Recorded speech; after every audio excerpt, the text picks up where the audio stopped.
What's up, potheads and political junkies? You're watching Cannabis Culture News Live. Toss it up, Marius.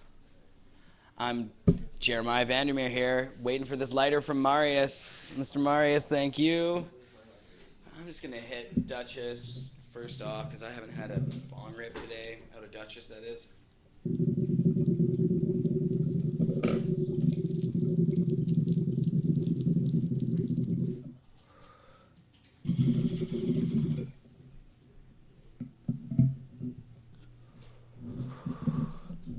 Delicious. Thanks, Duchess. So, and Marius, you want one of these? Feel free.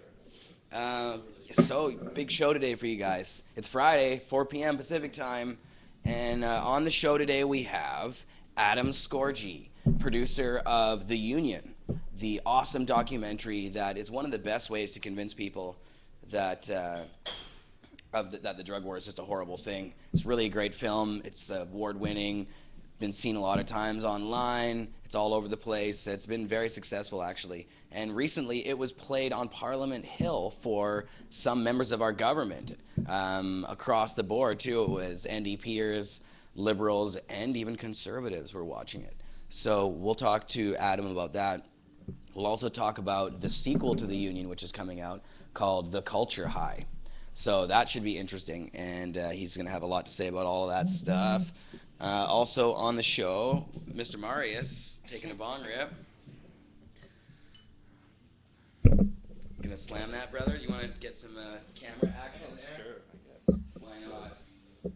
You could call it news, I suppose. Yeah, this is news, big news, huge news. Marius takes bong rip. And yeah, so on the show we're gonna do some news before Adam comes on. And what else? Is there anything else on the show? Yes, there is something else on the show. We have a video, actually, of Cannabis Culture correspondent Alysha, who actually works at CCHQ downstairs, and she interviewed Boot Camp Clik when they were here just before 420. She did a great interview with Boot Camp Clik. We have finally pieced it together here from our archive, which it was lost away there for a little while, and it's a great interview. I wanted to show it to you guys because it was so good. Boot Camp Clik, cool hip-hop crew, a lot to say about pot and politics, so it's an interesting thing. We're going to watch that. And also, I'm going to take another bong rip in just a second here, but I want to start off by playing a video. Now, I'll just quickly explain what's happening in the U.S. right now. Attorney General Eric Holder is under fire because it sounds good, Marius? I got it queued up. Oh, I see what you're giving me the thumbs up for. Didn't know what that thumb up meant, but I knew it was for something. But hopefully it does sound good out there. In the chat, if it's not up to standards, let us know, please. We can fix that. But yeah, Eric Holder under fire. The Fast and Furious scandal, where the U.S. government was caught basically running guns down to Mexican drug cartels.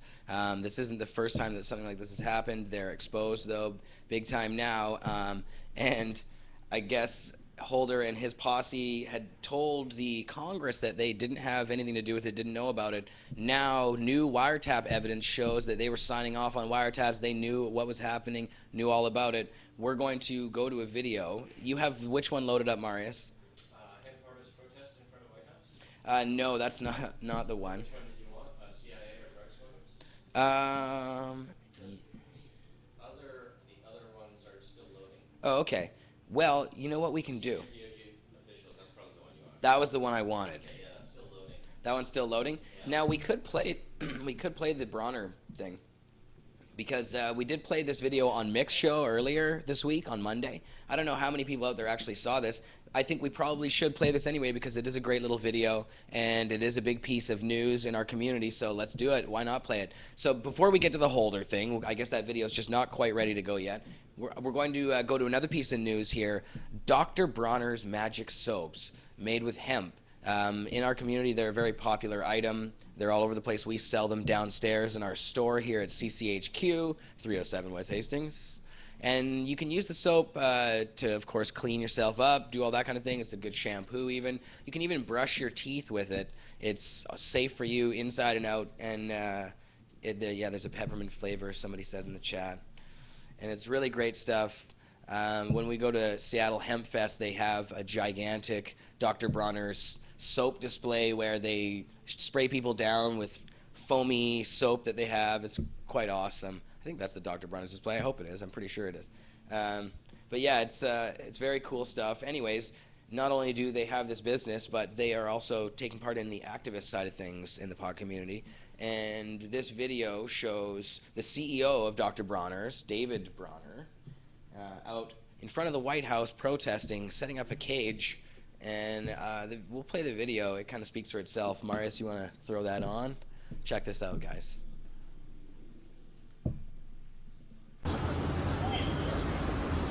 While the country has a debate around medical and recreational varieties of cannabis, that non-drug industrial hemp varieties, bred for seed and fiber, let them out of the drug war. The Obama administration has worked in bad faith.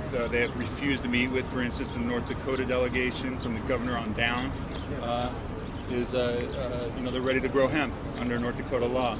I mean, they see Canadians, right across the border. And this president prides himself on science and rational based policy approaches, and it's so sadly hypocritical.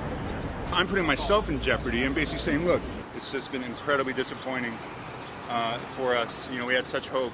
And as an Illinois state senator, he voted twice for hemp cultivation.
Scorgie shit, okay?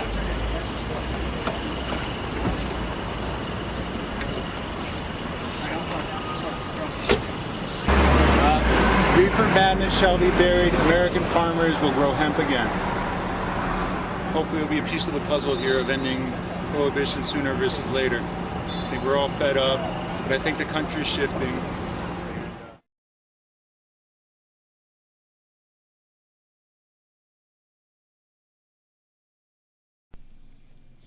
You're back. So that's very cool. The Dr. Bronner, CEO, out there protesting in front of the White House. I was saying that I thought if somebody high profile did that every week, or there was a few of those, a month, I think that the drug war would be over sooner than later. If people were out there making a big fuss, constantly pressing, constant protests, big names like that, that makes a difference, I think. Those acts are big. And a CEO of a popular company out there protesting, the White House will hear about that. They feel that. And that stuff's important. What do you think, Marius? You got a microphone now? Yeah, I agree with you there. There you go. Is your mic working? Can you guys hear Marius out there? Yep. Yeah, they should be able to he's hear not me. a big name, I can says hear me. Rom in the chat, but he's got some clout. He owns a business and is making dollar bills, and so he is a name of some sort. I guess he's not a gigantic name, but it's a good start. So yeah, I guess that video, the other one still isn't really uploaded, is it? Let's have a look. But that's okay because we can play the other one that's there. I was going to play the latest Fast and Furious scandal, but I actually dug up a clip of the head, I guess, of the DEA saying that the CIA, well, we're going to play the video. Back in the day, in the 90s, the CIA was involved in a lot of nasty business, a lot like the Fast and Furious scandal that's happening right now. Now, the Fast and Furious scandal is gun running, them shipping guns down to Mexican cartels. But there's also been, throughout the U.S. government's history of drug enforcement relations with Latin America, a lot of activity of the U.S. government actually working in concert with the drug smugglers and the drug gangs themselves, not just to run guns, but actually to run the drugs. And of course, every once in a while, CIA planes crash that are full of cocaine. And this video shows the DEA head saying some crazy stuff about what the CIA was up to. So check this out. Marius, throw that one on. Partly because of her controversial drug stand, President Clinton fired his Surgeon General. But there was more disturbing news in the fall of 1993 when a report revealed that the government itself may have been running drugs. The head of the DEA at the time, Robert Bonner, said that a ton of pure cocaine worth hundreds of millions of dollars had been smuggled into the United States. And he blamed the CIA, saying the agency had joined the Venezuelan National Guard in drug smuggling. Let me understand what you're saying. A ton of cocaine was smuggled into the United States of America by the Venezuelan National Guard? Well, in cooperation with the CIA? That's exactly what appears to have happened. Bonner said he was the only one who could have approved transportation of illegal narcotics such as cocaine, and that this shipment had entered the country without his authorization. Let me put it this way, Mike. If this has not been approved by DEA or an appropriate law enforcement authority in the United States, then it's illegal. It's called drug trafficking. It's called drug smuggling. Former DEA agent Levine said that equally shocking was the fact that for more than 30 years, the federal government had protected some drug dealers. As officers in the narcotic war, we saw the political choice made up close and personal. One example, Levine said, was during the Nixon administration when he was about to bust a major source of heroin. And I was stopped cold, because that source were our allies in the Vietnam War. Levine said this was not an isolated incident, that it had happened many times in his 25-year career. If it was a question of supporting people who supported our economic and political philosophies in other parts of the world, and they happened to be drug dealers, as most of them are, we supported them and we protected them. We protected them by looking the other way. And the drug dealers had another ally in the war: money. That it has a corrupting effect whose tentacles. So that's crazy stuff. The CIA itself running drugs, of course. This is stuff that a lot of people know. Gary Webb, a journalist, produced a series called The Dark Alliance, series of articles about a lot of this stuff as well. And he committed suicide by shooting himself in the back of the head twice. Gary Webb, that's a crazy story. Look that one up, guys, if you don't know about that. Yeah, it's dangerous to report on what happens in the drug war when the CIA are involved in actually doing the drug smuggling themselves, and you have the head of the DEA coming out and criticizing the CIA. It's pretty, there seems to be a little bit of a disconnect happening there in the U.S. government. Hi Cosmic Jest, hi others in the chat, good to see you guys. So that video that I want to play, the other one still isn't downloaded, is it, Marius? No, it's 10% now. 10. Well, it probably will download in a couple minutes. Yeah, so. it gets to 13 and then yeah, we'll give it a reason second. It ends I wanted to cover another piece of news here. This is actually from right here in British Columbia. I'll read you the headline. This is from the Canadian Press. Pure ecstasy can be safe if consumed responsibly, according to a BC health officer. The according to was actually a colon in the headline, to quote accurately. But I'll read you just a little piece of this here. BC's top health official says taking pure ecstasy can be safe when consumed responsibly by adults, despite warnings by police in Alberta and in British Columbia about the dangers of the street drug after a rash of deaths. Dr. Perry Kendall asserts the risks of MDMA, the pure substance originally synonymous with ecstasy, are overblown, and that its lethal dangers only arise when the man-made chemical is polluted by money-hungry gangs who cook it up. And that's all true. Happy That's- 420. What's that? Happy 420. Happy 420. Yeah, well, all right. We should take a bong rip then. It is 420 here in Vancouver. Yeah. On the West Coast. Thanks, there's a lot chat, of for places. alerting me. Yes, thank you to the chat, as always, for letting us know that it's 420. Happy 720 for somebody. Everybody out there, spark them up. And I'm going to do the same with Duchess here. And this is a piece of that grape god. Oh, that's awesome. Well, I'm going to have a bowl after you.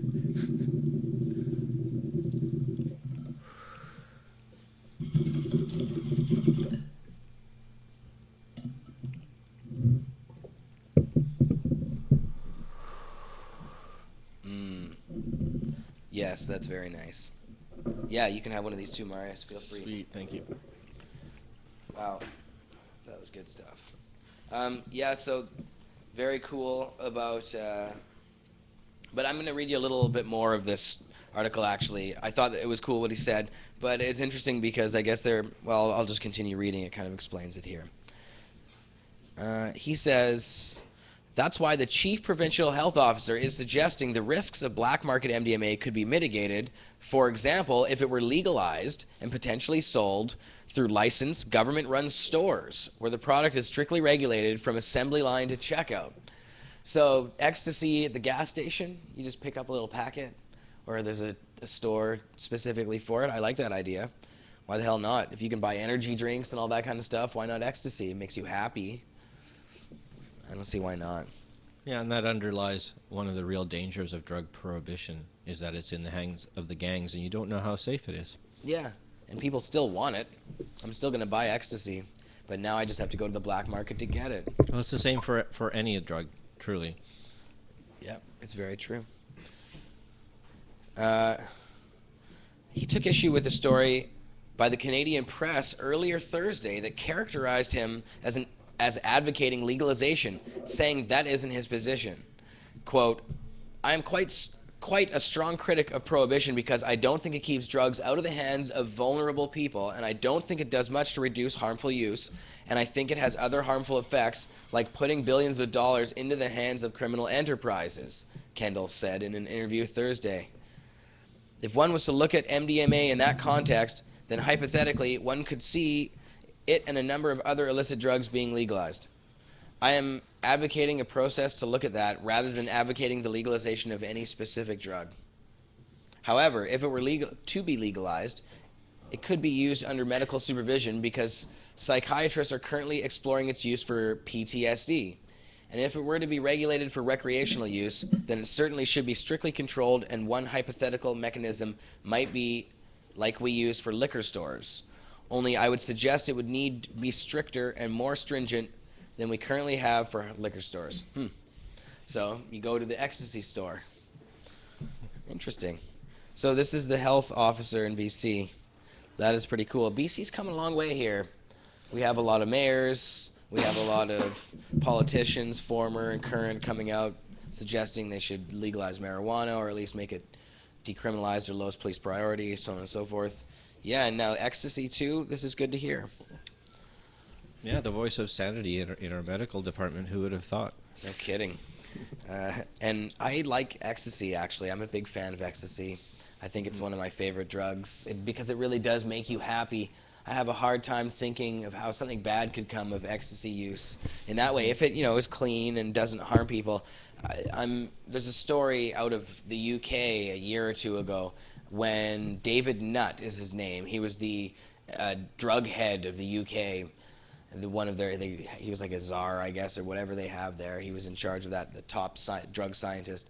And he was actually sacked, and David Nutt was sacked because he came out and said ecstasy is actually safer than horseback riding. And it's true. And he said if you met a stranger on the street and had a choice to give them a pill of ecstasy or a peanut, it would be safer and better for you to give them the pill of ecstasy, because the chances of them dying from it being a peanut are much greater than any harm that could possibly come from the ecstasy. So that kind of stuff got him fired. But it's true, though.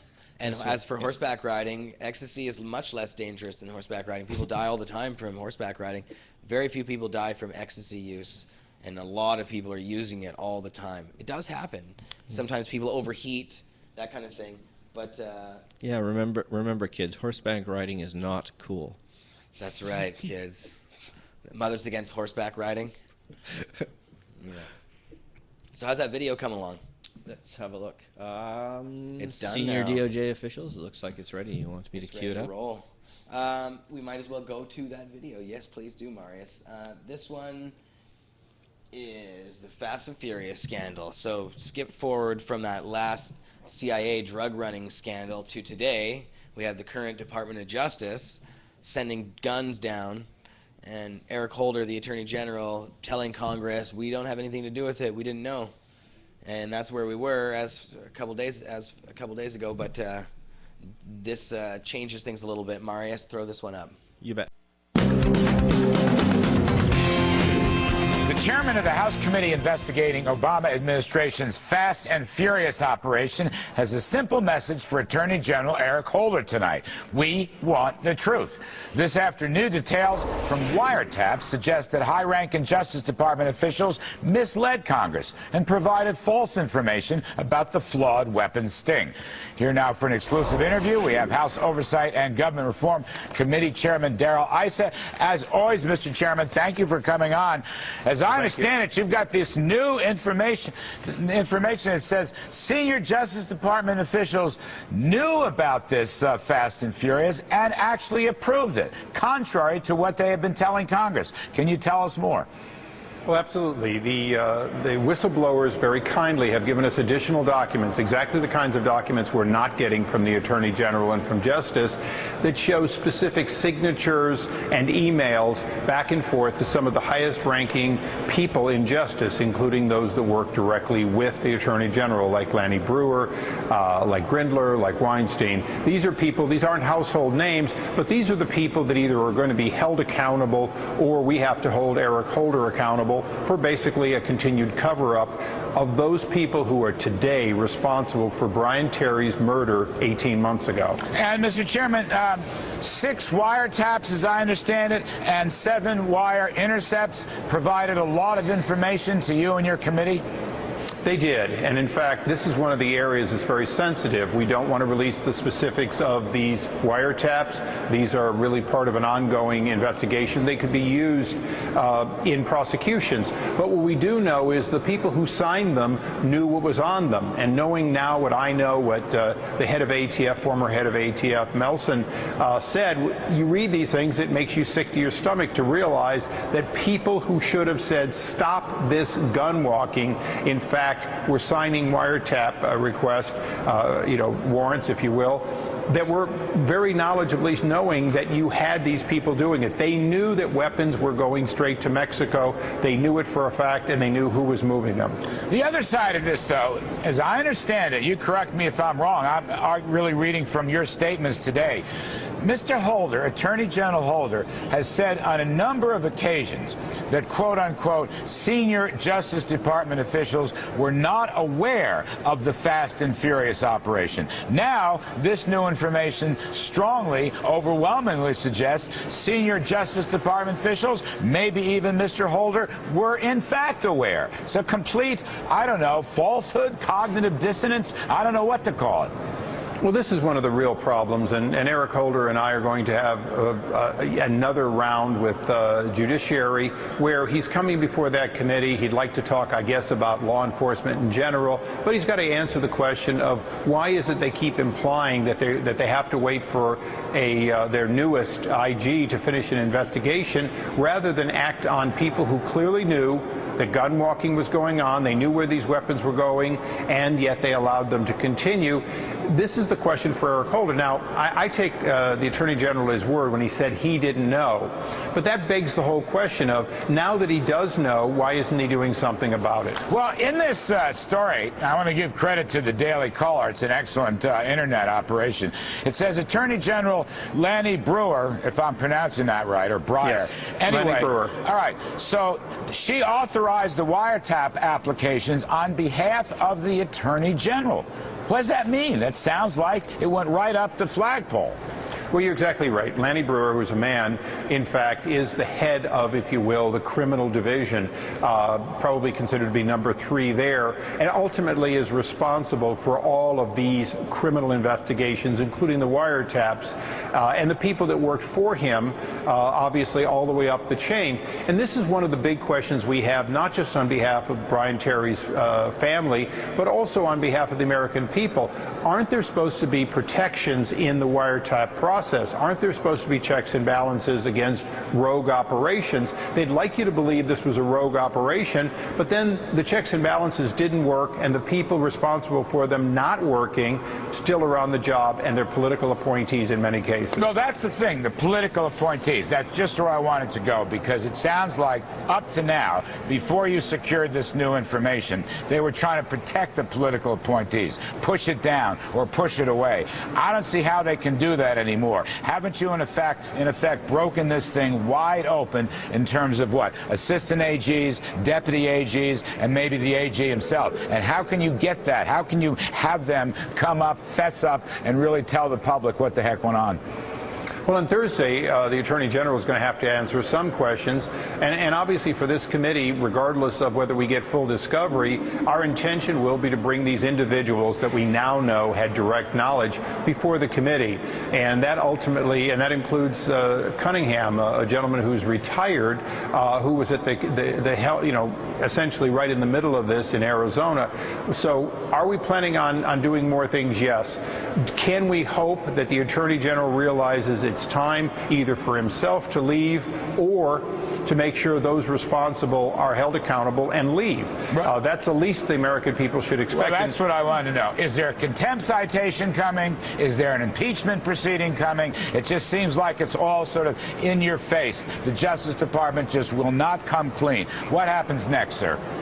Well, clearly, my power on my committee is to bring people before the committee and hold them accountable. The American people, I think, want those people fired, just as people at GSA are gone, people at Secret Service are gone. This is the only time in which, probably the most hideous thing, the death of a Border Patrol agent because of this operation, and yet the people involved and clearly those responsible still are on the job. All right, we'll leave it there. Many thanks to Chairman Alysha. As always, sir, we appreciate your time.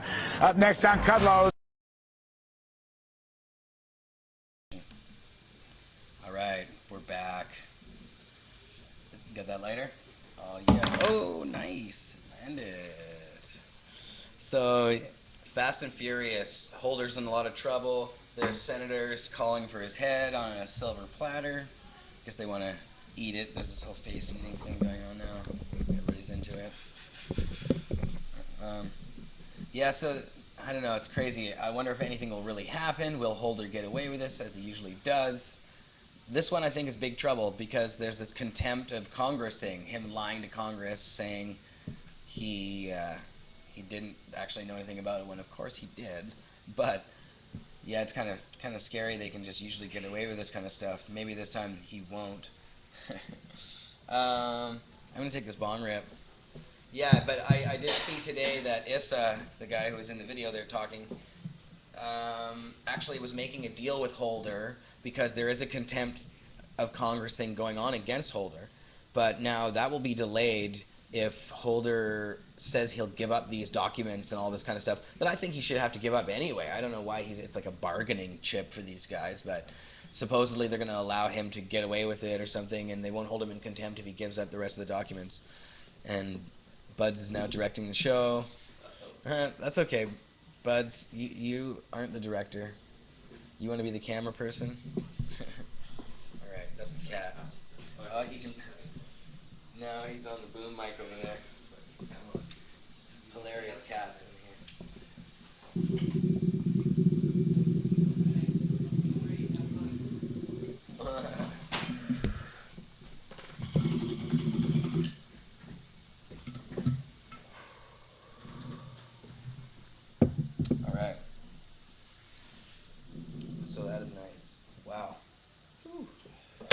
was a mix of that nugget and some other stuff. Grape God mixed. I don't know what else was in there. There was a bunch of stuff. Strains all over the place. Right here. From our octagon yesterday. That's right. I can't remember what the name of that second one was. Do you remember? It'll come to me. But no, I I was waving in front of the camera. All right. Well, I guess we should. Now that other Boot Camp Clik thing is loaded in now. We could cue that up first. What do you think? Should we do the boot camp thing first or the Adam interview first? Marius, your input? We could save the boot camp thing for afterwards. Yeah, sure. Might as well. It's 11 minutes. So Yeah. Cool. Get to the entry. Yeah, exactly. All right, so I think what we'll do right now is bring on Adam Scorgie. Adam Scorgie is the producer of The Union, an awesome documentary film, one of our favorite documentaries. It features Mark Emery and others from the block heavily. It's a great one, and it really is one of the best at explaining the whole situation. That's why it's so popular. It's really popular on IMDB. It was in the top 10. It kind of fluctuates. I think it's number 11 currently in their top documentary film list, which is really awesome. That's like the public's vote. And it's, it is award-winning. It's got all kinds of accolades, and it's been seen a lot online. I'm sure pirated a lot. And, of course, they've sold a lot of DVDs as well. So we're going to bring on Adam, the producer, who was kind enough to agree to come on today. I just lost my little thing here. There we go. All right. Please stand by while we complete your long-distance call. We're calling to him avoid right this now. message, please dial 1 before a 10-digit long-distance number. Yes, I will Thank dial you. 1 next time, computer lady. All right. We don't have like a big computer that does this or something. It's me on my iPhone.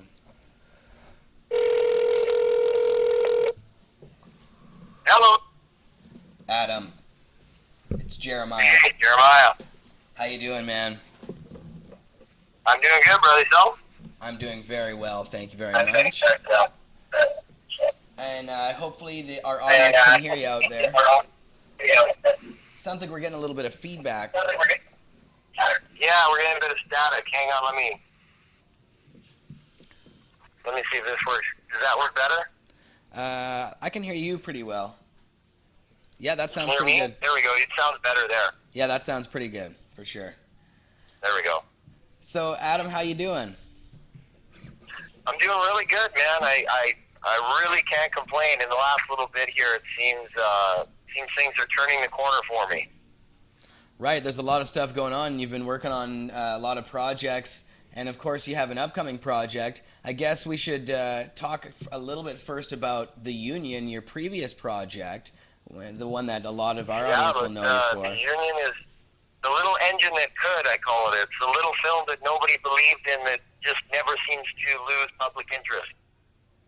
Yeah, it was a 2007 film, and it still is being, I guess the latest thing now is that it was played on Parliament Hill here in Canada for MPs of a bunch of different parties. Yeah, that's the craziest part.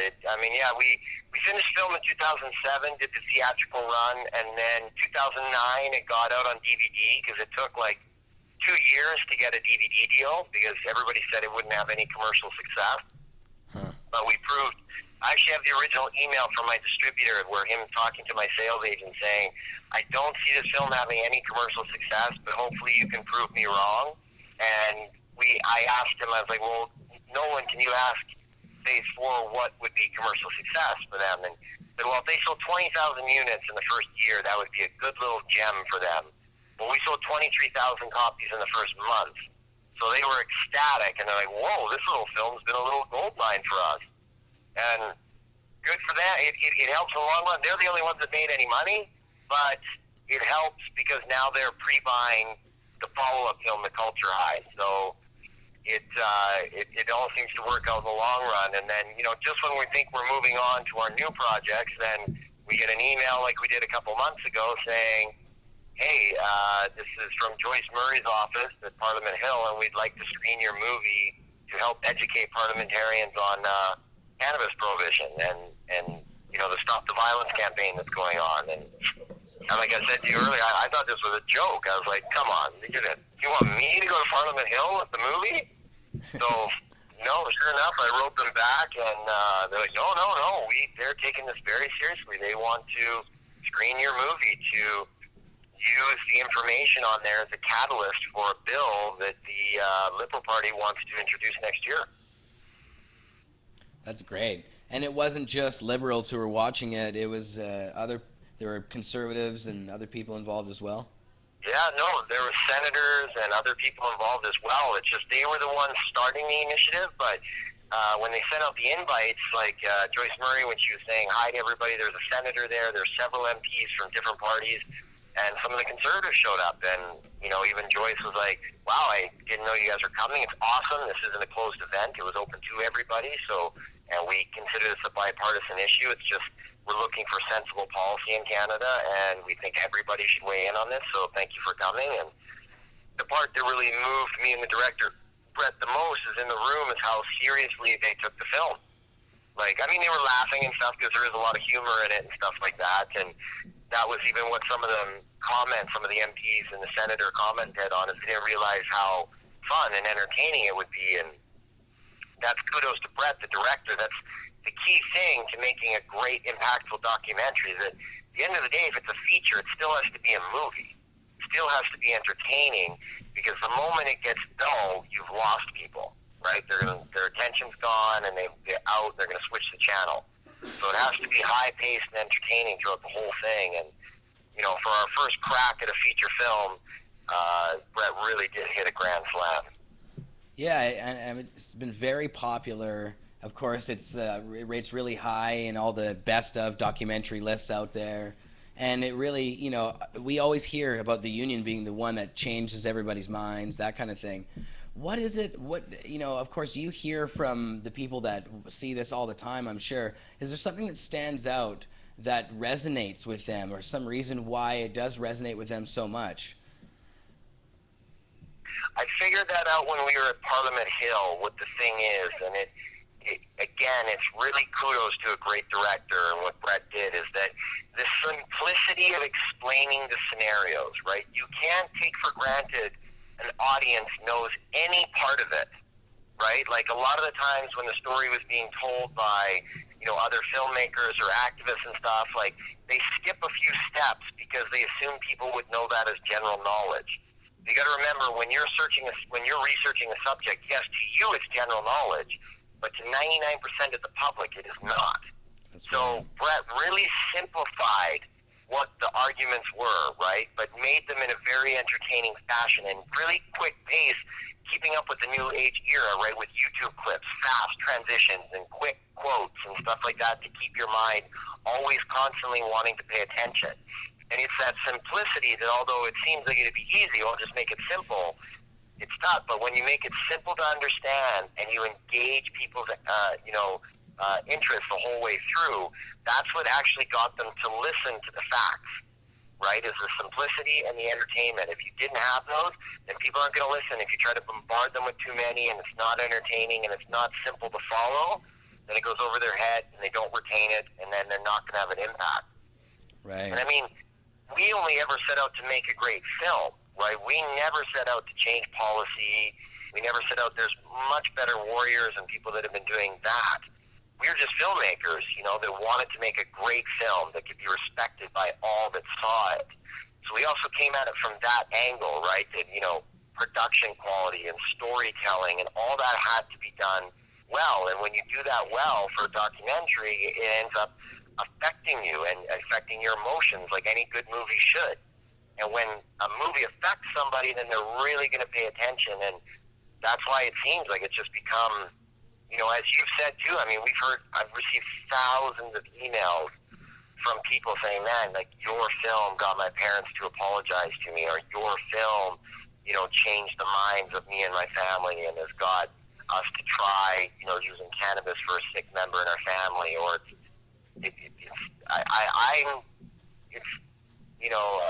I can't even explain like how sometimes I've seen how it's affected people's lives, and we never thought it would do that. Like we knew when we finished the film that we put together something great, but to hear it from all these people from all over the world, even in markets that aren't English first language, it's amazing. Yeah, and I've heard, you know, it's big not just in Canada and the U.S., but it goes to other countries as well.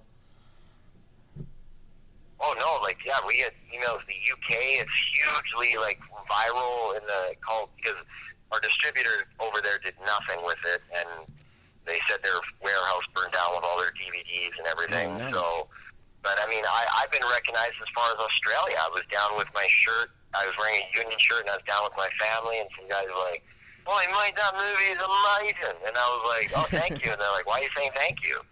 And then they're like, "Oh shit, you're the guy in there." And I was like, "Yeah." And then they're freaking out. They wanted to take pictures, and you know, it was really cool. Like I've had that many times where people have recognized me or whatever. But it was one of the first times that my family saw it, particularly my stepdad, that you know took a big risk and lent us $200,000 to make the movie. Oh, wow. To see, like, on the other side of the world where, you know, we got a limited distribution deal, how much it had affected people that far away. It's really, really moving for me to see that from my dad. And my dad, you know, turned to me and was just like, he's like, "Adam, that is amazing that your first film has touched people that way. Like, really amazing." Yeah, well, it is, and it's a powerful film for that reason. And that's one thing I was going to ask you about is how hard is it to make one of these movies? I mean, of course, it does cost a lot of money, but I mean, it takes a lot of time and work. How much time goes into something like The Union, the first one? It's impossible, man. Like, I look at all the ways that we could have screwed up, and sometimes I think, I'm like, how did we ever pull it off? Like, I mean, literally from concept to the time it released was 4 years. Right? If all of us would have known it would have taken that long, we probably would have all said no way. You know, when you're looking at your life and I'm going like, am I really willing to tie up, you know, half of a decade in there, almost half of a decade into a project where I didn't get paid through the last 3 years? You know, that was just my crew. I didn't get paid throughout the whole thing.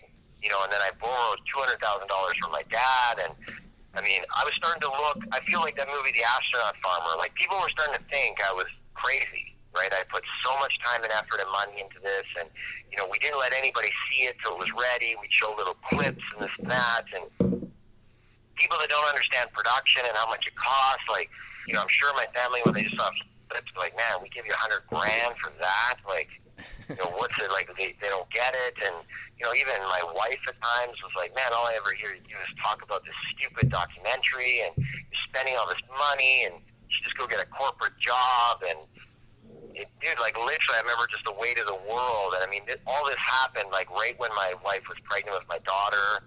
We had negative $400 in my account. I got screwed over by a childhood best friend on a business deal, and I needed another $50,000 to finish the film, and I didn't know where I was going to get it, and, you know, everybody's saying just give it up and quit and don't do this, and it's stupid, like, who's going to watch a pot documentary anyway?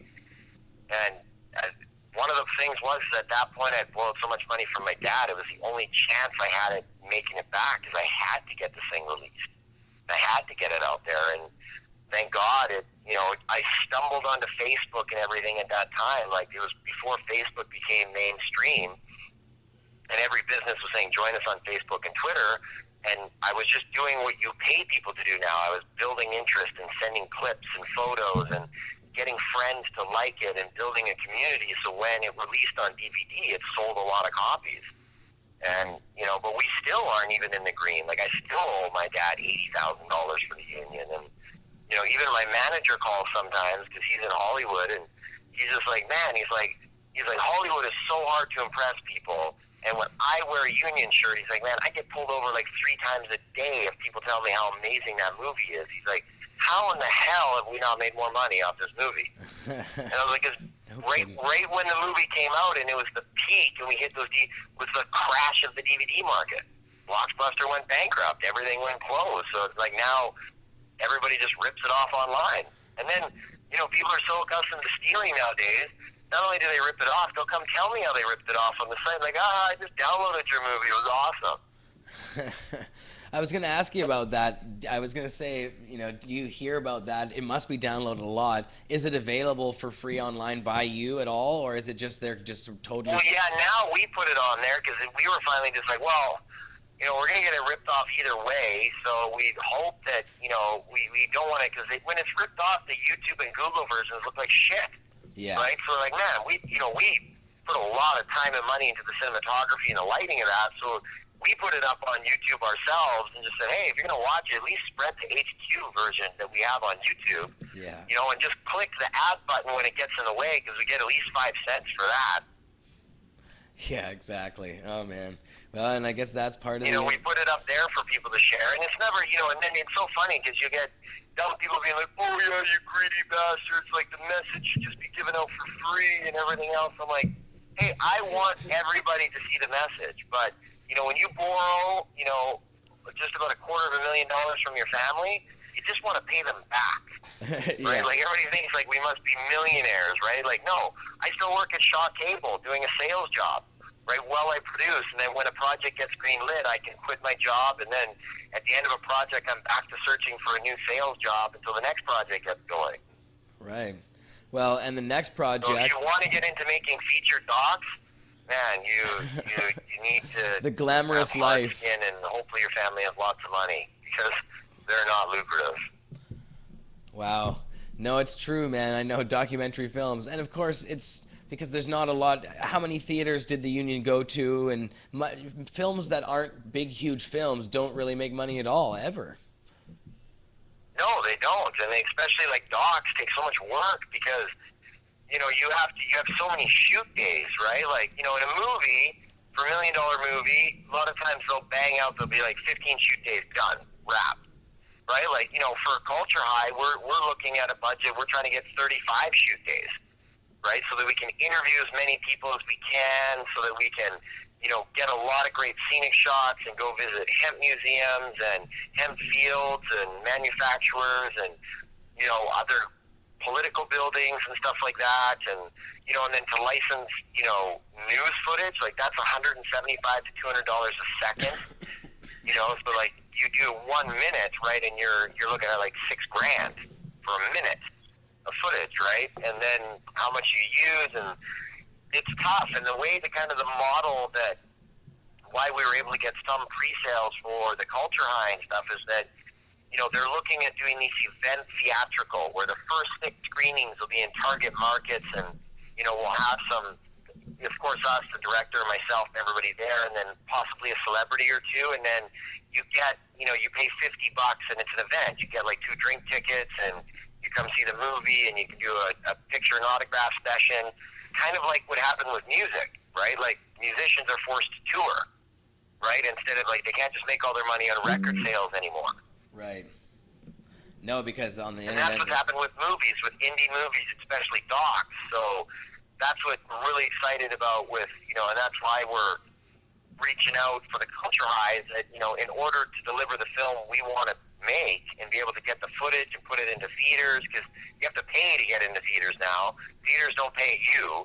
You pay them, and then if it does okay, you'll get 20% of the box office or whatever, right? But you pay to put it there, so the theater's already making money, and then then they charge you like 60% of whatever it makes, and then after your sales agent and everything else, and you get, you know, you're making your little piece at the end again. But right. we're, you know, that's what we'll let you lead into it, but that's why we're doing this Kickstarter campaign for the Culture High, because so many people are in the Hollywood industry are just saying, oh, nobody wants to see another doc on this, and, you know, it's pot and it's a documentary, and we just don't like documentaries. So me and the crew said, well, we don't believe that's true. We think we can deliver something equally as impacting as the union, if not better, because we're better as filmmakers, and we've built a real healthy budget this time to deliver a proper film. So we're going to Kickstarter and saying, well, listen, you know, everybody's telling us that we can't do it. I think they're wrong. If 15% of our Facebook followers pre-buy a copy of the film, we'll hit our goal, we'll be green-lit, and we can put the Culture High into over 50 theaters in North America, possibly 100. Throughout North America, Canada, or North America, Australia, and the UK. Oh, that'd be great. Well, and we'll promote it as much as we possibly can. That's a great idea. I like this idea of pre-buying it. Why not? And everybody, you know, how much does it cost for a copy? It's a win-win for everybody, right? All we're asking is you pre-buy a copy of the film. If you like the last one, we'll make this one even better. It'll be a signed copy, and depending if you go to the Blu-ray copy or not, then you can get your name in the credits of the film. So not only do you get a great film, but you get, as an audience, get to actually decide what you want to see go to the theaters, right? So by you just contributing your pre-buy, you can get a special thanks in the film, you get a copy of a great film, and you get to say, hey, like, I helped put a film that I believe in up on the big screen. What's the price of one copy? Digital download is going to be $25. Hard copy is going to be $35, and then a Blu-ray is $50. And the Blu-ray so we gets give you three ranges to get it. Nice. Right, because we have some distribution deals in place. So the reason for the high price is we have to still pay them. That's the way this great world works. It's like even before the films come out, well, because we're giving you a pre-license, we're not giving you the DVDs. Like, you have to buy them from us for $10. Yeah. So. And there's a digital download as well. People can buy the digital download. Yeah, digital download once you and of course all of these will be when the film's commercially available, right? We can't release it before the distributors do, so the day they do, we'll send you a link and it'll be a high-res or HD version or a Blu-ray version that you can download right to your computer and you have it, so it's on your iPads and everything else. Or we send you a hard copy that's signed, or if you want the Blu-ray copy, then you actually get your name in the credits and everything as well as the copy, and it'll be signed by the team. Awesome. So let's talk more about the Culture High. This is a sequel to The Union, right? Yep. And so how is it a sequel, and where does it go? How does it follow The Union?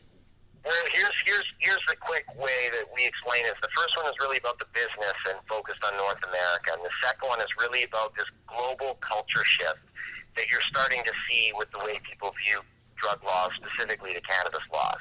Hence the name, the Culture High, right? So this one will be much more global, looking at the shift and looking at how more people now, and it was totally reassuring when we went to Parliament Hill and we were hearing from United States congressmen as well as the MPs of Canada, that they have seen an influx in people's interest in cannabis policy more in the last year and a half than they've seen in the last 10. They don't know what it is, but a big part of what we are talking about in the movie, in the Culture High, one of the segments we want to do that we believe it is that the access to information, right? Internet has evened the playing field. You know, in the clips that we use of Ron Reagan in the Union, where he's saying, you know, and they have this new information, I'm surprised the media hasn't, you know, displayed it more than it has. They believe that marijuana could be the most dangerous drug that is used in our country today. But when he said that in the 80s, I mean, he had 70% of the people hook, line, and sinker, right? They're like, oh, yeah, it is. That shit's horrible. Kill you. You know, that's somebody running for president. You believed him.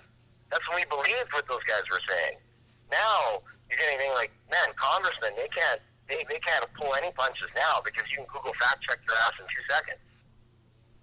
Exactly. Somebody says something, they have to be really held accountable, and you know, it wasn't easy to get the information because who are you going to call? Like you're going to call a journalist and see what they have, or go to a medical school and pull up their medical files. Like you're going to call Berkeley and say, hey, what's your medical data and research done on cannabis? You know, now you can Google that and it's all there. So that's all we're going to give up for now. But I promise you this: anyone that likes the Union is going to love the Culture High, because Brett, the director, he doesn't do anything unless he thinks he can make it amazing. Bottom line is the thing, if he didn't think he could make it just as compelling and just as interesting as the first one, he would not do it, no matter how much money you threw at him. He would not. So we have some very cool, we got a lot of cool people. I don't want to drop any names now because, you know, things can always happen in the film industry and drop out, but we have some amazing talent already confirmed for the second one. That, you know, plus we're going to bring some familiar faces back from the first one as well. I just want to get rolling camera. I'm so excited to start doing research again and diving in and interviewing some of these people that we have lined up. I mean, just sitting down with some of these people, for me, as a filmmaker, and having a 2-hour conversation, picking their brain, is going to be life-changing. Yeah, I saw you sent me that list of the potential people who would be in the, it's the, I guess your package that you would give to people who might produce the show or something, or give you money. But yeah, I saw that list there. Wow, if some of those people are on it, man, I'm impressed. Well, see, and the great part is now is that with the real budget, which we didn't have the first time, if some of these people turn us down, well, we can just buy footage of them now, right? So the people that don't want to do interviews, that just shut us down the first time because they're just like, oh, pot doc, no way, not interviewing with you. That's our trump card, is we say, listen, we'd much rather sit down with you and really hear your honest side. But if you don't want to do that, we'll just buy NBC and ABC footage of you, and then we can cut it any way we want. So it's in your best interest to sit down and really tell your story honestly and truthfully. Yeah, exactly. So it's exciting. But like I said, we need that help from the audience first. We need to pre-sell 5,400 copies, or the film doesn't go forward, or we got to keep. I mean, I won't give up because I'm just not that kind of guy. But then it's back to the drawing board of trying to find other broadcasters and distributors, and it's a tough battle because D for documentary also stands for guess when you're pitching, and then the second part is just the subject matter, right? It rules out half of your broadcasters and distributors right away. Right? Half of them just won't touch it because of the subject matter. Yeah, I guess it must be. Well, and now... Yeah, well, see, like the book you saw is what you call a pitch book, right? So you design that and you explain like the following and potential of how much you could do and who you're going to come out to and how marketable those people are. And so when you're meeting with a broadcaster, you try to pre-sell like, okay, I'm going to sell to this person, and then another one I'm going to sell these rights to this distributor, and then these rights to this distributor, and I'll sell the UK to this one. Well, other than us that already had previous success with the union, most people will never buy a doc until it's done, and they especially won't buy one on cannabis. But both Super Channel and Phase 4 Films had great success with our first one, so they're buying into the second one. Yes. They're willing to issue a pre-license because they're like, well, we know firsthand from our audience how well that did. So they'll jump into the next one. That's the only reason we got any kind of pre-budget. Right. To start. Well, I definitely will be throwing in mine. I want a copy, and I'm willing to throw down now, man. So, yeah, and I can't wait to see what you guys come up with. I know that it's going to work out. We have a lot of people in our community, I think, who are willing to support on this kind of level. I hope there are anyway.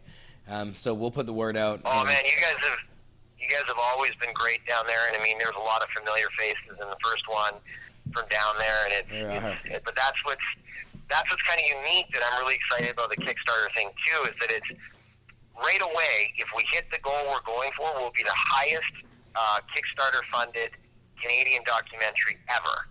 So right there, just that plateau showing people the interest in this subject matter is huge, right? Right away, if we come out of the gates and we nail that total, right away we're ahead of that will get distributors notice. It'll be like, wow, these guys just broke Kickstarter records for documentaries right there. Yeah, no, it's a way of activism in itself, or a statement.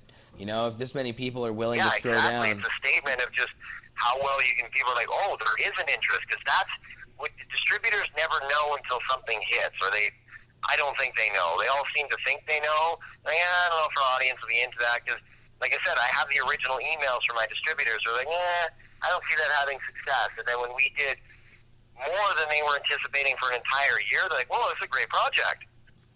Right? So it'll be the same with Kickstarter. I am dying to see what the audience can show everybody that said, oh, no, you can't do it. They're not interested in these kind of films. Documentaries are dead. Okay, well, we'll see. I think the internet's more powerful than that, and I think that I really have a lot of faith that our Kickstarter followers are going to show people, and it's going to get the attention of IndieWire and Variety and all the big ones. And be like, damn, these guys came out and they do want to see a film about this. Yeah.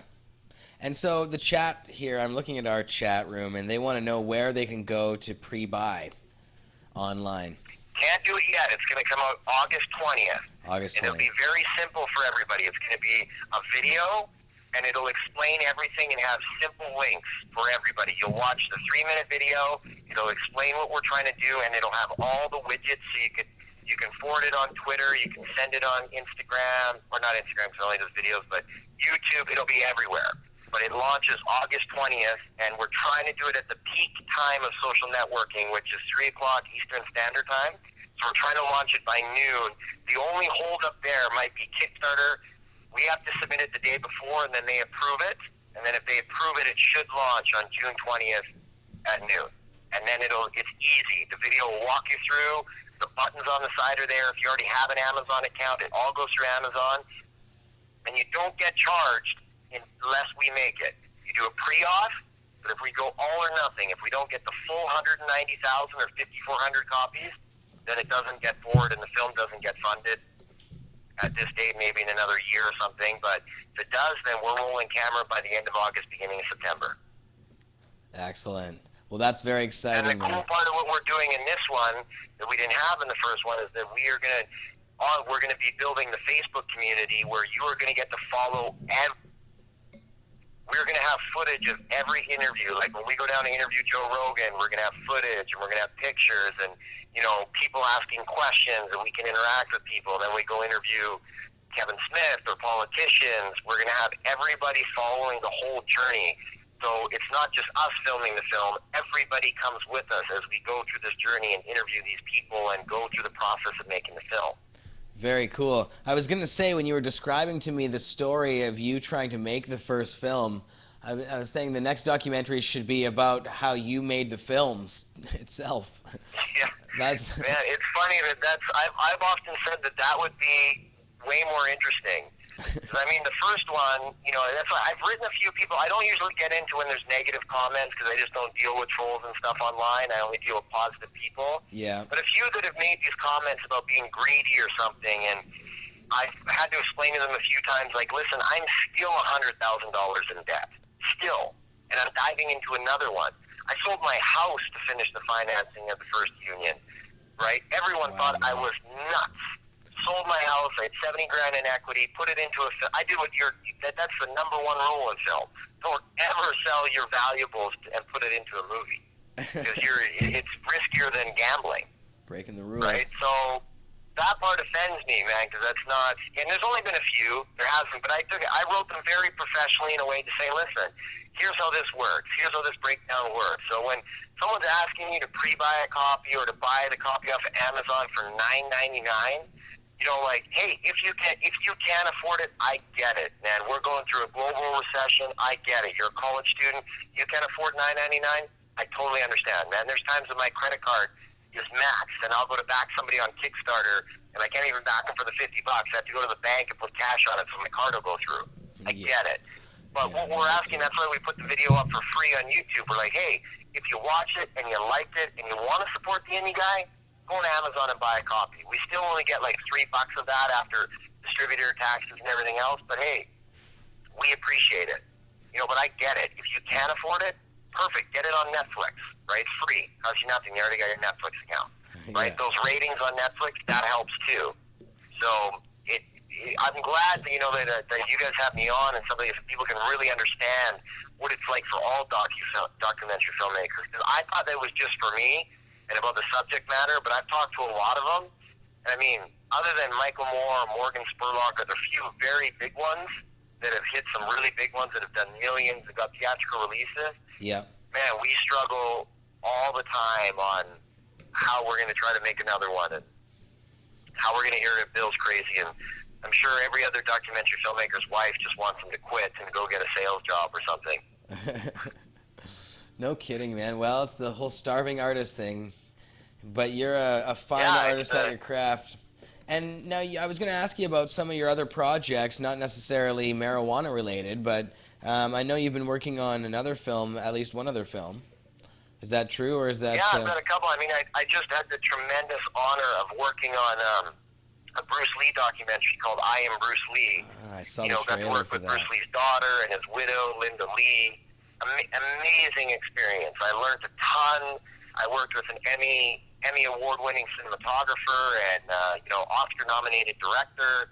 and the doc was called I Am Bruce Lee. It released in the States, and it did its theatrical in Canada, had limited theatrical, and now we're just waiting on the release here in Canada, but tremendous honor to work with the Lee family. And, you know, I loved Bruce Lee as a kid. I didn't know very much about him. Now I do, and, you know, we've got to interview everybody from Kobe Bryant to Mickey Rourke to Ed O'Neill to John Bones Jones, current UFC champion of the world. Just tremendous, the people we got to meet and the experience. Can't thank Network enough for letting me to work on that. And then I have my baby that I've been working on for 4 years called Ice Guardians, you know, taking an in-depth look at the misunderstood role of hockey enforcers in the NHL. And been very moved by that one. You know, you work on these projects for so long that you get so invested and you get to know a lot of these players. And I was actually pretty close with Derek Bugard before he passed. We actually had the very last interview with Derek Bugard, or probably the most comprehensive interview with Bugard ever. Wow. We had about an hour and a half of, you know, 2 cameras sitting down with him, and, you know, really a gentle giant that was very misunderstood, but most of these guys are. I'd have to say, out of a lot of the pro athletes I've met, that the tough guys in the NHL are probably some of the most compassionate and gentle guys I've met, and it's I've become friends with a lot of them, going to some of their weddings and stuff like that, and that's been an amazing experience. And we made this little 5-minute demo to try to show everybody what we were trying to do, because nobody understood our vision. Another very controversial subject, you know, the subject of fighting in hockey. Yes. I'd say almost just as controversial as marijuana, but maybe not so global. But, you know, we always just wanted to tell the story of, you know, whether you agree with the fighting in the NHL or not, we just wanted to tell the underdog story of the guys that did that role to support their families and, you know, took on, you know, that risk of, you know, sacrificing their bodies in order to play, you know, in the sport they love. And I think that's the part that everybody's missing, right, is like that most of these guys are willing to put themselves there just to get a few minutes of ice time because they loved hockey that much. You know, and even if you're not a hockey fan, it's compelling to see somebody willing to sacrifice so much to make their dreams come true. And then still, even once you get there, be criticized by the media and your coaches and many others just saying you're a big dummy that doesn't deserve to be there. So, wow.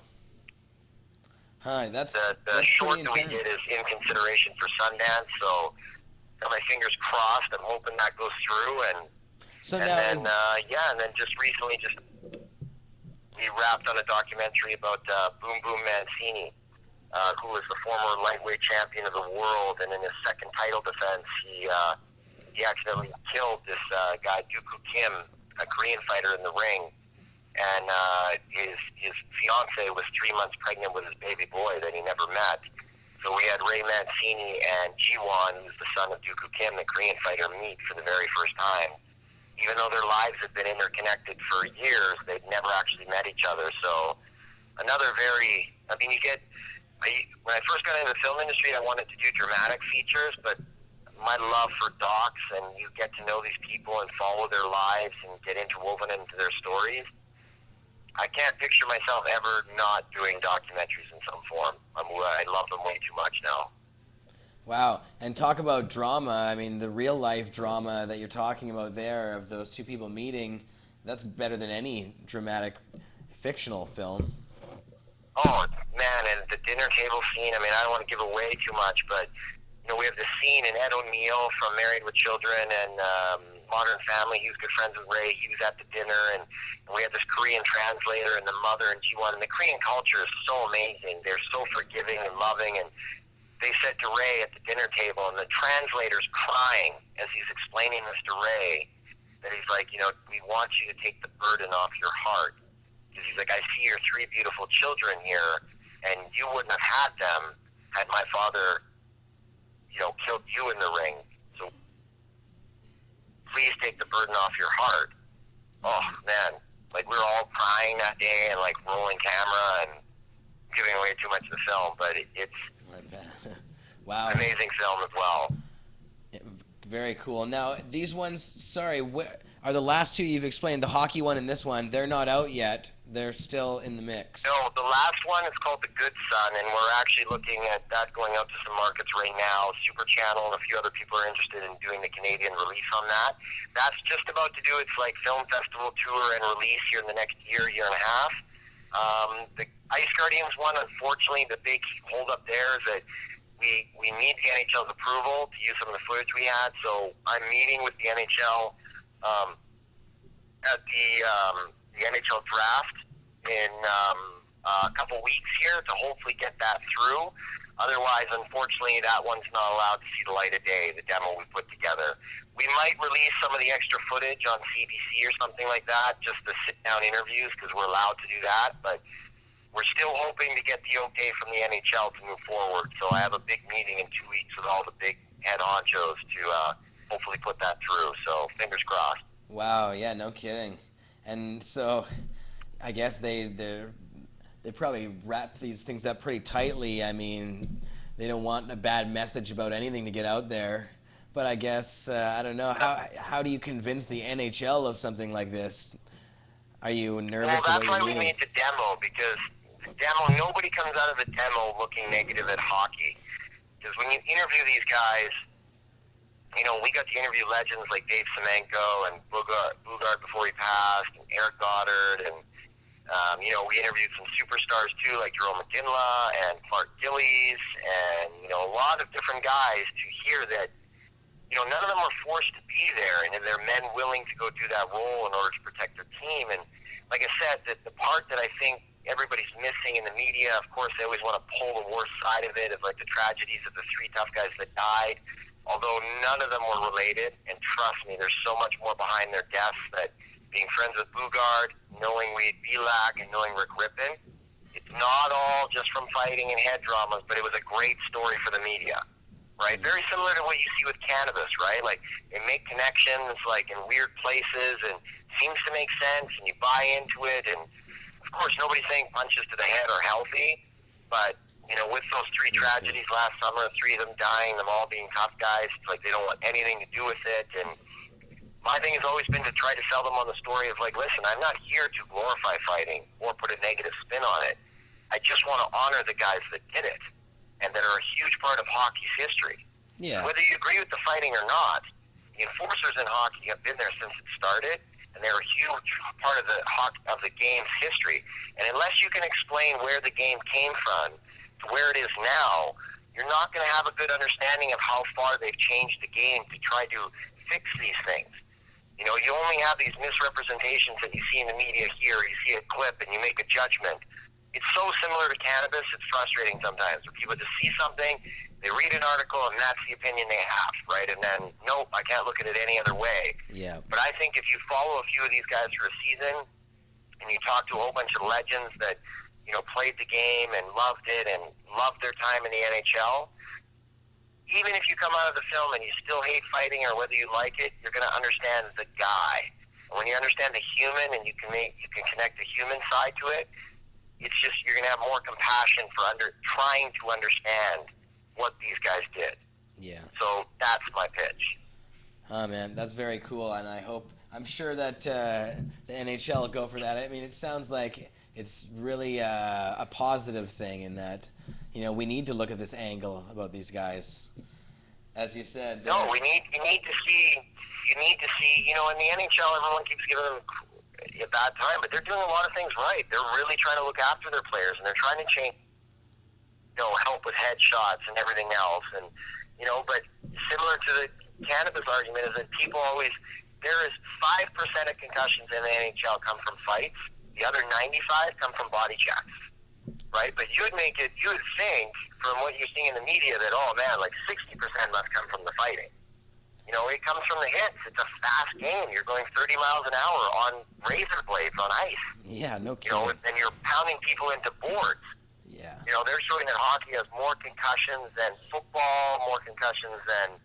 So, you know, it's bringing awareness to it, but it's bringing the proper awareness, right, where people get to know. And I'm telling you, when you hear just some of these stories from some of these guys, some of the tough guys are like, you know, stories about Gretzky and some of these things behind. I mean, it is hilarious, some of the stories. And to get to know what they went through, and then also very, very touching and moving. I know when we screened the demo for some of the U.S. buyers, which is not a hockey market, like the lady from Stars, she didn't even like how she started tearing up. She's just like, wow, I never knew this was so moving and emotional, and it would only be good for the NHL and for the fans around if they let us tell the story. So I'm hoping they give us the go ahead to do that. Cool, man.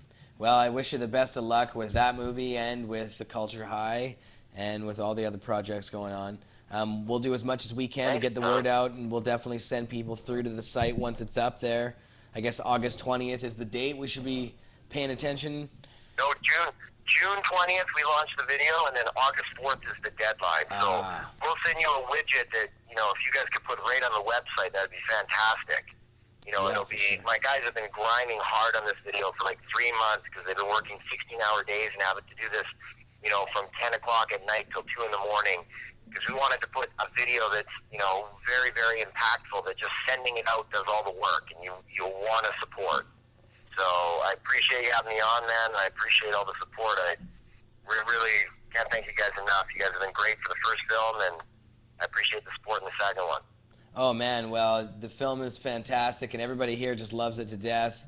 Mark loves it a lot and is very proud to be part of it, and so is everybody else that's in it from around here. So thank you very much for... That's awesome, man, and we're hoping the prison will let us back in there for another interview. We'll see. We'll conquer that battle once it starts. Right, yeah, I know. That's a tough one. But they have let John Ferry... There was a columnist that went down to see Mark. I don't think they allowed him to record anything, but if it's for a documentary film, that might be a different story. We could try and convince them some way. Well, we'll try. All they can do is say no. We're used to hearing no. So. Yeah, exactly, man. Well, cool. Thank you so much, man, for coming on. Very cool to have you on. And we'll have you back again soon, for sure. And when, I guess, no as things get a little closer. Anytime. You got my cell phone number, so please, I appreciate it. Really do. Awesome. Adam, thanks a lot. Thanks, brother. Adam Scorgie. Yeah, thanks, man. Adam Scorgie, producer, The Union, and The Culture High, the new one about pot that he's trying to get some Kickstarter funds to convince the big wigs to throw down the big money for. So we'll definitely keep you guys posted on that. That was very cool to have him on. We had a good conversation earlier today about a lot of the stuff we talked about. Seems like a very cool guy. What's going on, Marius, there? Well, it was 5:20 and people want you to hit that bong. Oh yeah, I know. I saw that they wanted me to hit the bong. I was just trying to wrap it up first, but I'll hit the bong right now. It's already loaded. I did load it. That was 20 minutes ago.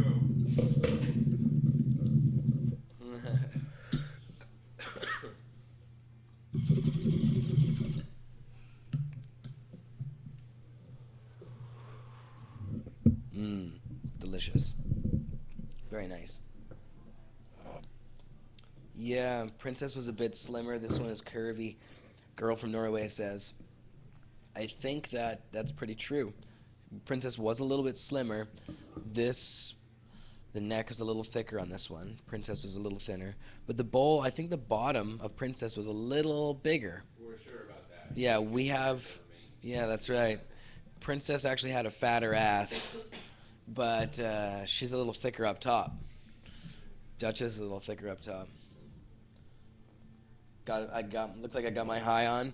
Definitely, I'm very high. I'm taking bong rips throughout the show. I was really high even before I got here. I was saying that to Marius as soon as I did get here. I was like, whew. I don't know why. I thought maybe the stairs just kicked the shit out of me. The 3 flights of stairs that I had to walk up to get to the office here. So yeah, that wasn't a bad interview, huh? That was pretty cool. So we do have one more little piece for you here. This is another interview. This is Alysha. Alysha is awesome. She does some of our celebrity interviews here, along with the girls from Paparazzi. She, pardon me, sits down with, she was with Classified. I don't know if her Classified video ever actually made it to Pot TV because the sound was so terrible on it. But this one's great. So, yes, I am very chill right now. My eyes are probably at half-mast. But yeah, I'm coughing to death here now. So, Marius, what do you think?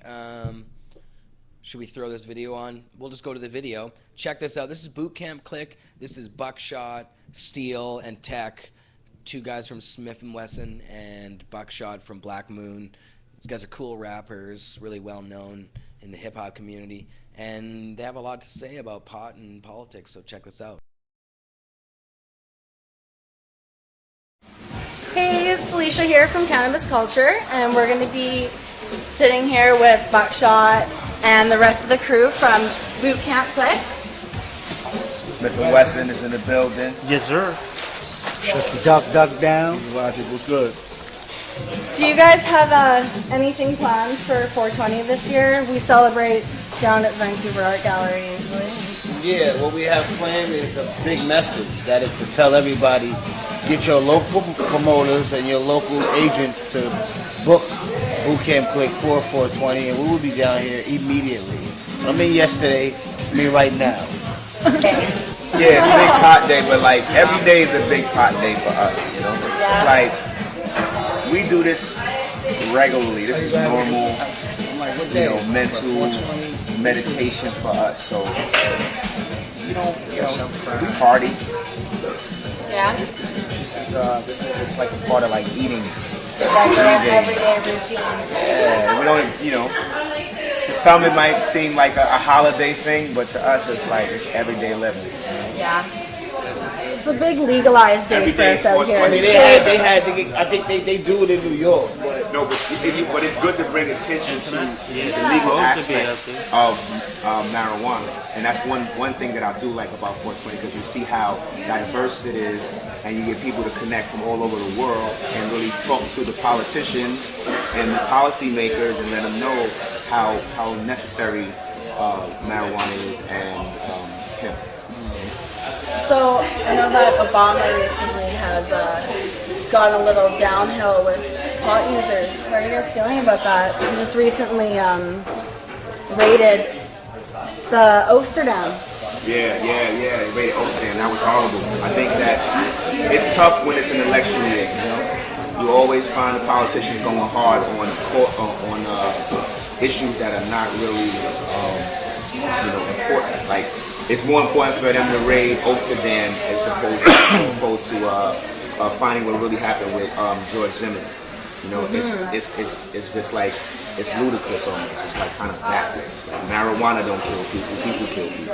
Yeah. I mean, like, we should be more focused on getting these criminals off the streets, not pot smokers. Like, pot smokers, I mean, come on, Obama, you know, yeah.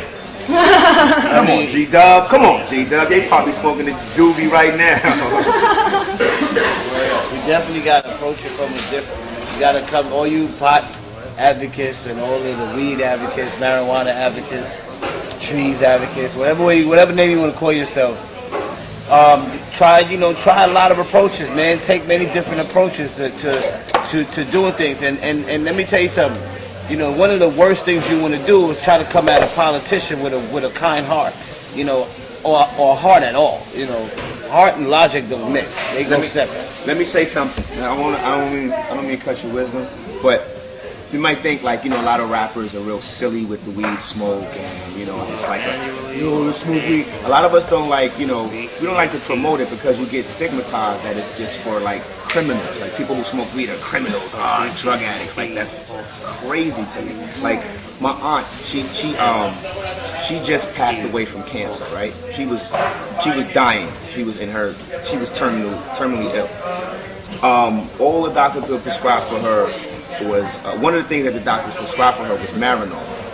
Wow. Right?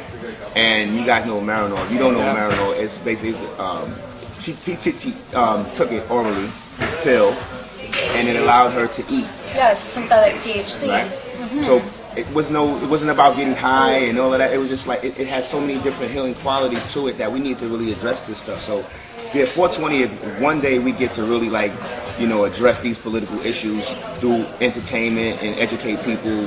And, I mean, we definitely gonna see us out there, you know, like we do that every day. Look, the bottom line is this. When we attack it from the political standpoint of view, attack it from the financial point of view.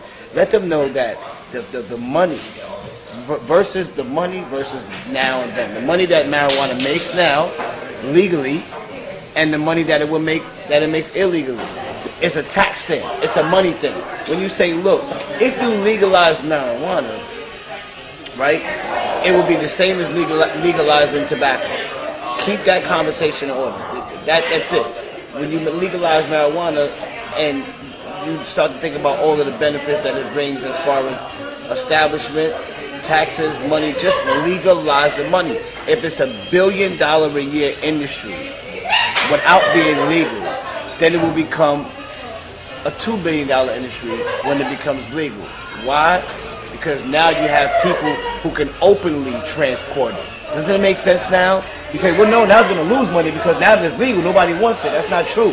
When it's legal, people now take the advantage of taking opportunities.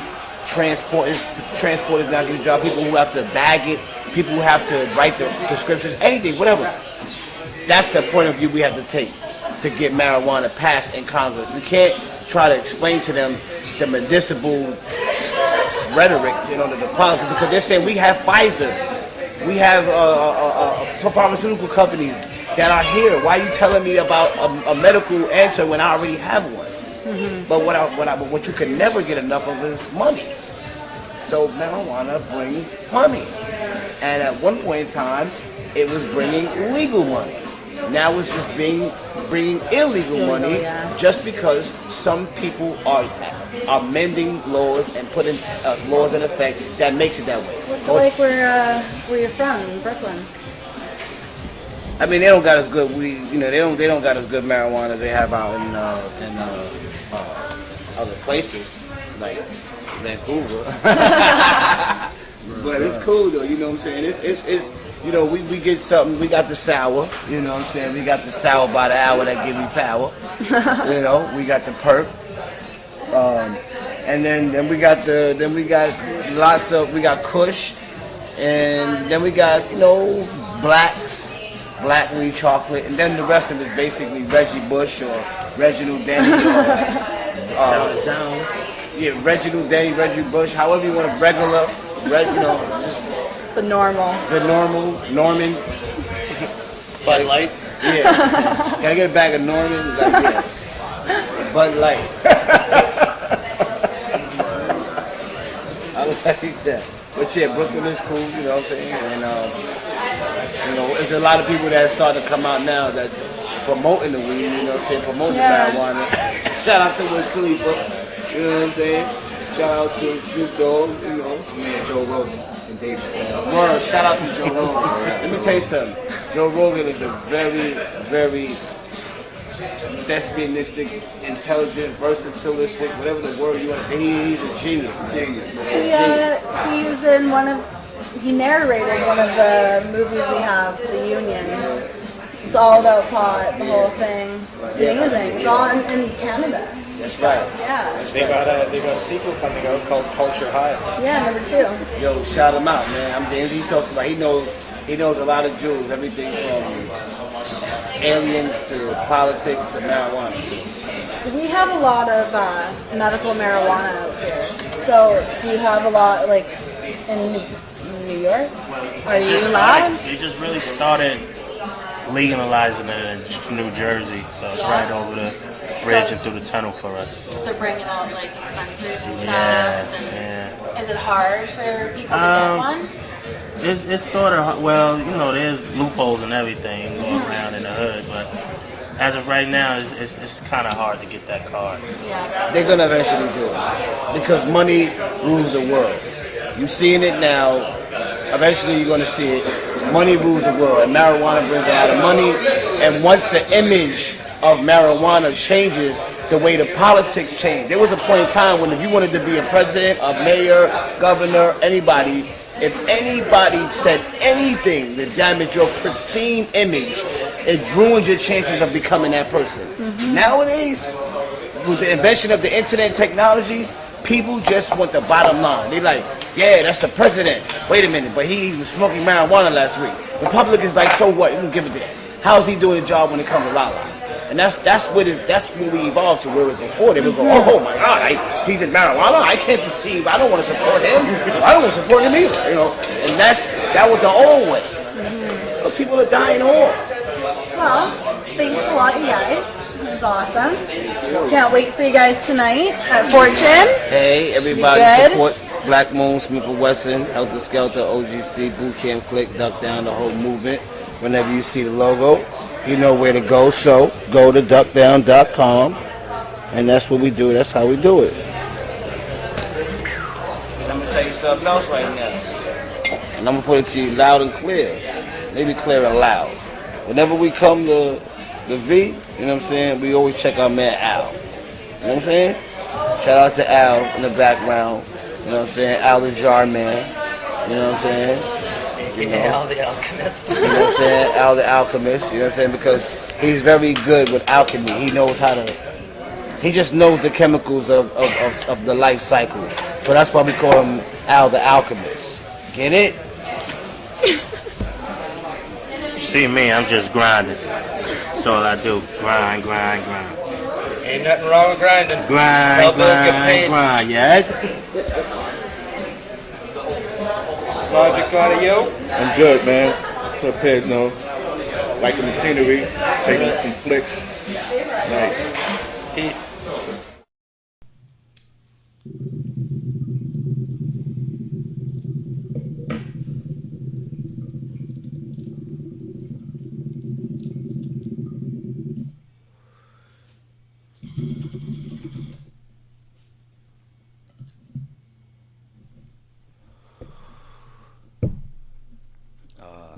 Duchess. Very nice. Very nice. A lot of bong smoking this episode. Duchess. Yeah, she's getting some action. Not enough, really. Yeah, so that was kind of cool. Good job, Alysha. Thanks for being our hip-hop correspondent, doing that one. And thanks to Al the Alchemist and others for being involved in that one. Yeah, that was cool. Anyways, I'm really high now. Thanks to Duchess. Thanks to Marius. And big thanks to Adam Scorgie. It's a cool thing, this next movie coming up. I hope that he does get a lot of people pre-buying a copy of The Culture High. And we'll definitely send you guys the link out. It'll be on the front page of Cannabis Culture when it does happen, of course. Definitely. Yeah. And I guess we'll be back next week, won't we, Marius? As we usually are. I would imagine so. I think so. You know? We'll be back next week. We usually are. Unless there's some kind of crazy earthquake, tornado. Nothing like that could possibly happen. No, probably not. That's right. No tornadoes or earthquakes.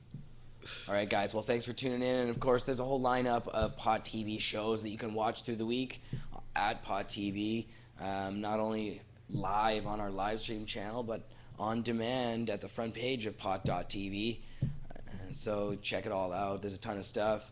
Yeah, new on the roster, The Weed Guy, Urban Grower Remo, and a lot of other stuff. Marius? Yeah, Mick's doing a show from Port Alberni, I believe, on That's Monday right. at 4 o'clock. That's going to be cool. It's going to be live at, I can't remember, some sort of hemp festivity. I can't remember what it is. At a head shop. A head shop. Okay, there we go. That's right. So Mick's on Monday going to do his show at a head shop at 4 o'clock. That's right. And the next Is Wednesday. it at 4? It's not at 3. Ooh, I think. Oh, maybe it is at 3. That Okay, out. probably at 3, but we'll make usually sure. does his show at 3. Yes, I know. I spaced out there. Okay. So I've been hitting Duchess and Chronicity. So That's right. smoked a joint too. Well, and big thanks to everybody who is in the chat, adding their 2 cents. We love to see it. Any info coming in, Marius? Anything notable? Probably, but my short-term memory loss would have forgotten. I know they were demanding a lot of bong rips. Yeah. Girl from Norway got something published in the biggest paper in Norway. Oh, really? Yeah. What was it? I don't know. Girl She from didn't Norway. say. That's very she cool. didn't say. So. Excellent. Well, we'll have to find out what that was. Maybe put it in the show notes. Yeah. Let us know, girl from Norway. Cool. Yeah, I'd like to see a link to it. Very cool. All right. Well, let's wrap this up then, Marius. All right. Sounds good. All right. Well, thanks, guys. Much appreciated. Love having you here. And we'll see you again next week, 4 p.m. Pacific time, Friday. Okay. That's when we do it. Peace, everyone. Peace.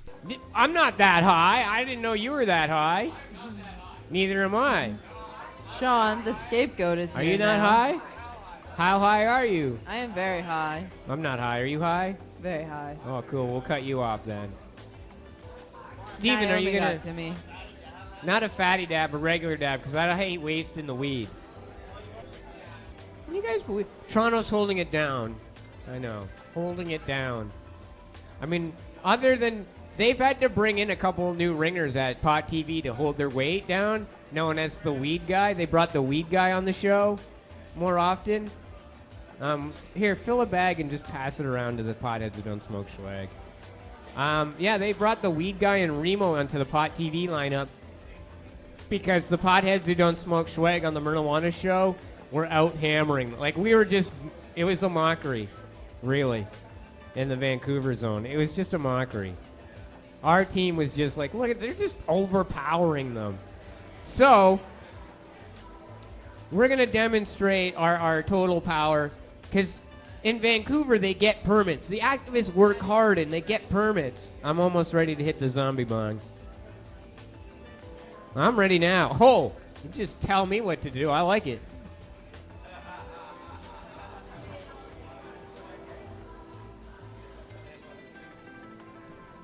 What?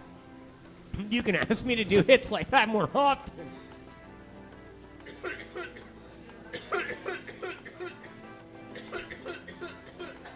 And this is the segment where you just cough for 10 minutes.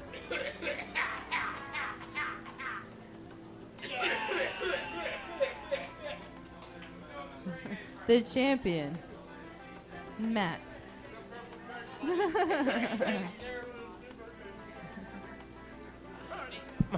My abs already got to work out.